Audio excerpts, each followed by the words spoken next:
Hi guys, Andy here. Now, if you haven't been a subscriber for long of my videos, you might not have seen my reviews last year of the OnePlus One. I can tell you now, I was a massive fan of it. In fact, I think I named it as my 2014 mobile phone of the year. Had a lot of amazing qualities to it and at an amazing price point. So I was, of course, relatively interested when they were announcing the OnePlus 2. Now, my first concern was this whole 2016 flagship killer. OnePlus have made quite a few gaffes when it's come to marketing, and for me this is just another one of them. They're not starting off well trying to claim they're going to kill next year's flagships, really, with this year's. Well, I mean, let's see, maybe I shouldn't judge. But to me it didn't start me off on the right foot. It just annoyed me a little bit. They would be arrogant and almost stupid in that way. Anyway, so I have got hold of an invite and I've got hold of the OnePlus 2 and I've been using it for a week or so now. So I thought I'd tell you my thoughts on it. As with the OnePlus One, the first thing is I really like their packaging. They do a great job with their boxes and with their cables and things. I mean, it just even feels really nice. It looks nice, the bright red. Just a really good job in that respect. Then the device itself, it's a fairly similar design to last year's. It's got kind of the rough sandpapery back, but you can replace that for around £25 to £30 with a different back cover, either ordered from OnePlus or you can get them on Amazon as well. I think it comes with a screen protector already applied. Can you see? Which to me is a little bit weird. To be honest, if I was keeping the device, I'd probably take that off because you probably see the camera and the lights make it even worse, but it just seems to get a bit greasy and fingerprinty. If we look around the sides, we've got the power button and the volume rocker. They're quite good buttons. They don't sort of wobble too much. They don't make any clicky noises if you wobble from side to side. You can also see around the edge is kind of a metal band going all the way around. On the other side here, we see the notification slider. So you can set it to block all, block nothing but or allow through priority or allow through none. It's actually quite a good idea. So there we go to priority, interruptions only, no interruptions, all notifications. And in the settings you can change. If I can find it, I think it's there.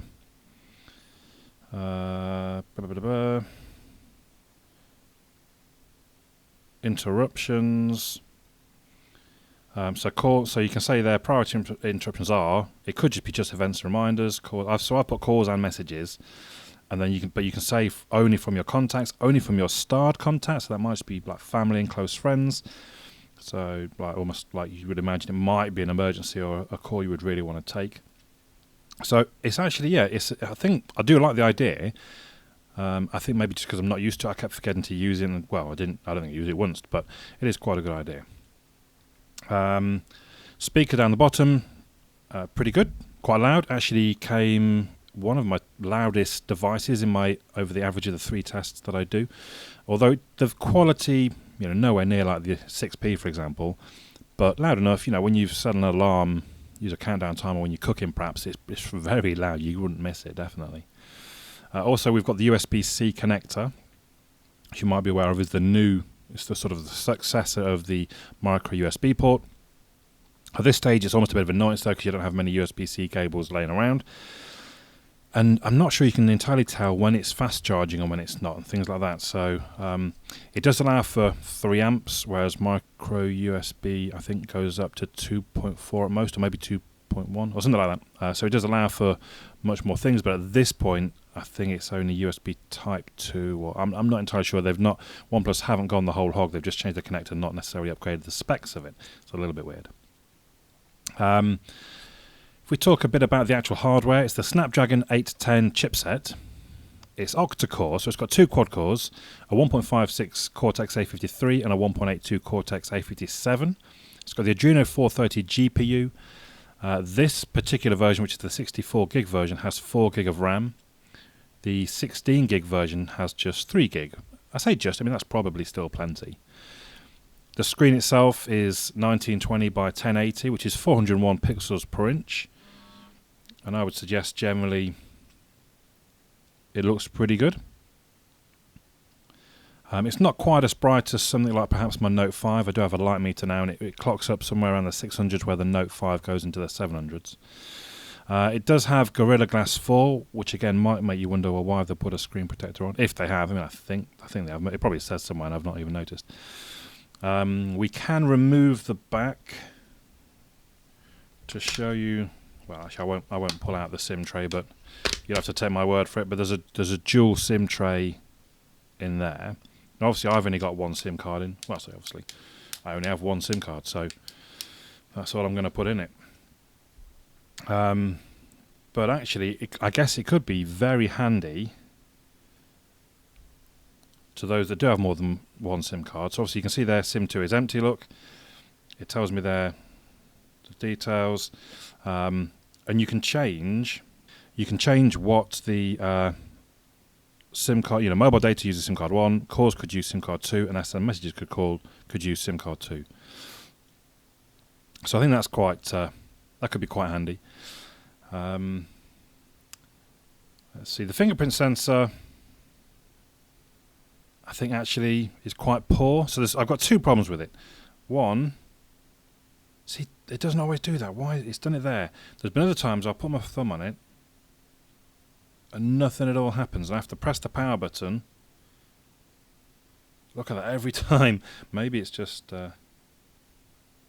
Yep, very odd. Because there have been times where I've been doing stuff and mind you, at the same time, I've just find it's not been very reliable generally at all. And it's working every single time now. Typically. But I mean, it's that really does surprise me. Typical of me when I'm recording, it works perfectly. But I have found it, of the sort of 4 different fingerprint sensors I've used in the last 3 weeks or so, I would have to say this has been the least reliable. When I was at the gym earlier, and maybe it's because I was sweating a little bit as well, but I've not had it happen with other devices. It's working perfectly now. I was surprised if it opened on the first time. I would have to press the power and press it, and quite often it would say, that was a bit unfair of me. Quite often it would say, try again. So although it's worked perfectly in my sort of example just there, really not, I feel, not a very good fingerprint sensor. At the same time, it wouldn't actually let me register my thumb a second time. So they say if you have a fingerprint sensor that doesn't work so well, register the same finger twice, and actually it's got a much better chance of unlocking. But funny enough, when I tried to do that, it says, you've already registered this thumb, or this finger. So it wouldn't let me. Never mind. It doesn't have an SD card slot, as you might have noticed when I took the back off. It also doesn't have NFC. Now, a lot of people say, and to be honest, I've kind of said, well, I'm sure I can live without NFC. And obviously you can, but it is quite nice to have it. My biggest concern, I suppose, would be if Android Pay finally came to the UK, let's say in a month or so time. If this was my main device, I'd be really quite annoyed that I couldn't use it. And also, funny enough, I was trying to transfer some like backup files from, I think it was BeyondPod, from one device to this, and it got an option for share. And normally I just kind of I'd either email it or I'd upload it to the cloud. But I noticed, Beam, Android Beam. Oh, go on, let's use Android Beam. And I picked it. I've never even thought to do it before. And I picked up the OnePlus One. I thought, let's turn it. Oh yeah, it's not got NFC. God damn. So generally not a big issue, but there will be some times which you would probably want it. The other strange issue, it doesn't seem to produce very good bass when playing music in my car. I've got a pretty good sound system. I spent a fair bit of money getting decent amp in there and speakers, and it would seem to be missing the bass, to the point that I actually took my Note 5 up there and connected that to the car again, just to double check I hadn't, my subwoofer hadn't become disconnected, and it wasn't. It sounded fine on the Note 5. I mean, I tried to do a bit of film, but to be honest, you couldn't. The camera microphone wasn't good enough to pick up the difference between the two. Oddly, though, using my Bluetooth earphones, the OnePlus 2 sounded fine. So I really don't know why that would be. Maybe I've just been a bit naive with kind of Bluetooth and stuff. I always thought that, it's got the digital music. It's just going to send that to the Bluetooth receiver, and it's then down to the amp and stuff on the other end of how good it sounds. But strangely, yeah, definitely there was an issue with playing music from the OnePlus 2 to my car stereo. Going to move on now to talk about the camera. It's got a 13 megapixel rear camera and a 5 megapixel front-facing camera. One of the things I found rather odd was the camera. So you see the camera settings there. Let's just turn it away from ugly old me. So if you're swiping from the left, you get the notification bar. Swiping from the bottom, that's where these appear, and then swiping up and down is how you change through. But it just seemed to give me some real issues at time to time where, actually I don't think, maybe you don't even swipe from the bottom, you just swipe up and down on it and it scrolls through. But there were sometimes I just couldn't, maybe if you do that and then, no, so it seemed to work fine. Again, all works fine now. I was having times where I was having trouble switching from one to the other. Anyway, I must say I do quite like the manual mode. So you select shutter speed, for example, and you can just slide in and round, slide the dial around, and you obviously get like a live preview of how it's likely to turn out. So let's change the ISO. Let's go up a higher ISO. Oh, that's not particularly helped. It should do. Okay. We can change the brightness. So yeah, that just seemed, it's quite a nice, simple, easy app. Oh, and the focusing, that's quite cool. So actually, that's one of the better sort of features I've seen in a camera app. Now, the problem I found though is it just seemed very hard for me to get a clear, crisp picture. So I would, even when let's have a look. I've got some footage of me looking through some of the pictures. So I just washed my car. Now from a distance, or zoomed out slightly, it looks a pretty good picture. But then we're going to scroll in, and actually, look, that's really blurry. That's really actually quite poor, I would say. Again, fine from a distance. Now this one was quite low light. I took a snap of my piece. Actually just to test the camera to see how it would look. I had to have a couple of shots at it, and even then it was still pretty blurry. You can get good pictures, obviously, so I think this one's pretty crisp, nice colours. And when it works, no problems at all. But just basically at the same time I took that motorbike, this was opposite. I don't think I was even walking along. I think I stopped and stood and held. I mean, maybe I was walking, but even then, I wouldn't expect a picture this bad. I just couldn't quite understand what I was doing wrong. Front-facing camera, much the same. This was this morning. Went to the gym, a bit wet. Still, it was good, relatively good daylight. But just I don't know. I was really surprised by a lot of the results that I got from this camera. I'd actually love to know your thoughts as the viewer, if you have one. Have you noticed this as well? Am I just unlucky? I mean, like I say, it's not that every picture is that bad. Some pictures I took looked very good. HDR wasn't particularly much of a difference maker, I wouldn't say. But yeah, I don't know, it worried me a bit. Video footage wasn't too bad, I think, generally. I mean, not as good as things like my Note 5 or the 6P, but that might be a bit unfair to compare it to them. Low light, the frame rate dropped somewhat, but actually that did allow, obviously, for more light to get in, and you got reasonable visibility in low light. So yeah, all in all, camera I would say is a bit of a concern, really. If we talk about the software, let's go in and check what version I'm on right now. So Android 5.1.1 with Oxygen 2.1.1. So Oxygen is kind of, I think the OnePlus One had Cyanogen mod on it, but this they've separated, OnePlus have separated from Cyanogen, so they've got their own Oxygen ROM or skin. And all in all, it's not too bad. I quite like some of the features that you have. I mean, I don't know if it's part of Oxygen or really to do with the hardware, but I love gestures. So if we turn off, you can turn on with a double tap. More than once I used V to turn the camera on and off, or circle to open the camera app. And once by mistake, I turned on my podcast. Oh, it vibrated, but there we go. Oh, I was playing music instead. So, I mean, personally, I love those gestures, and they're fantastic. I wish more devices did that. Oops, didn't mean to turn off. Also, if we look in settings, we get quite a few options in here that are quite cool. So buttons, for example. Actually, let's go to the screen a bit dark.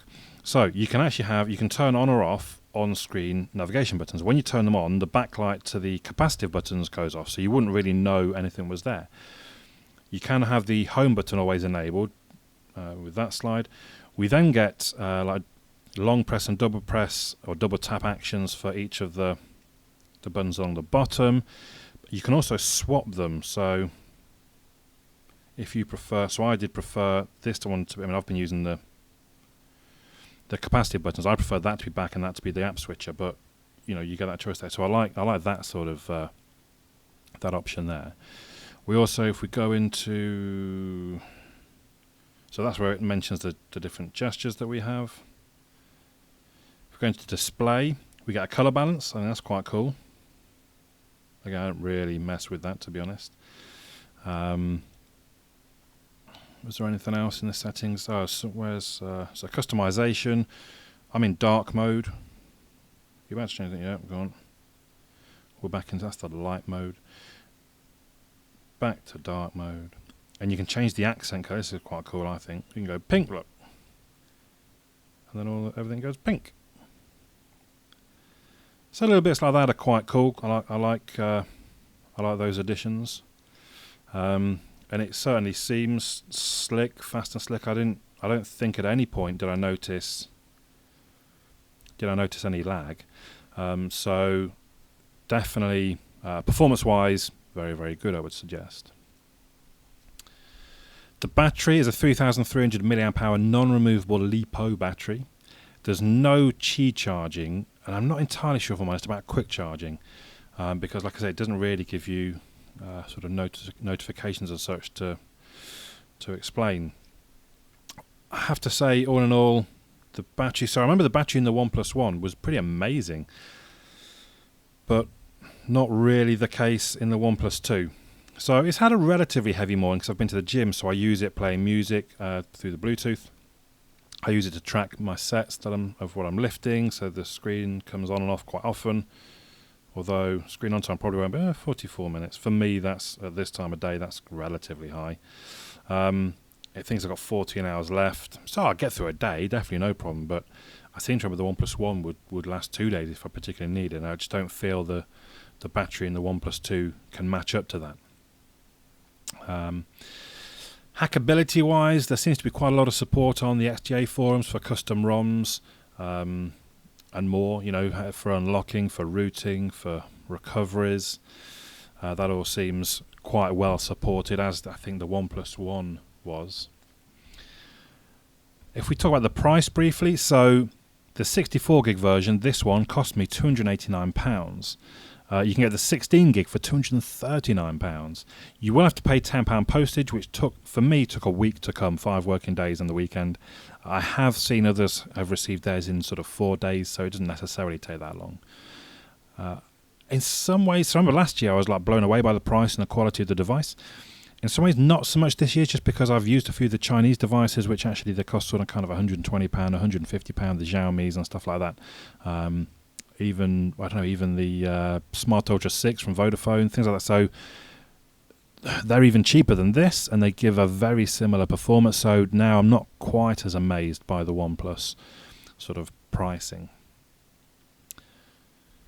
So in conclusion, I like some of the software touches that they've added. I love gestures. It's got good performance. It's got a decent speaker. It's got a great price, even for the 64 gig, 4 gig of RAM model. It does feel quite premium. You can change the back cover if it doesn't float your boat. But from last year's the OnePlus One, this year the battery disappoints somewhat. I kept thinking I was doing something wrong with the camera. Why was I getting such blurry photos? I don't think I've seen pictures as inconsistent for some time. The strange lack of bass in my car stereo was a bit odd. So I don't know. Interesting. I'm not sure I would recommend this. Definitely not to the point like I was last year's OnePlus One. I don't think they've followed up as well. And to call it a 2016 flagship killer, bit silly, basically. So I don't know. There you go. I'd be very interested to hear your thoughts on the OnePlus 2, especially if you own one. Have you noticed some of the things that I've noticed? Could there be something wrong with mine? Am I doing something wrong? I don't know. Just a little bit weird. So there we go. The OnePlus 2. My name's Andy. I'll catch you all again soon.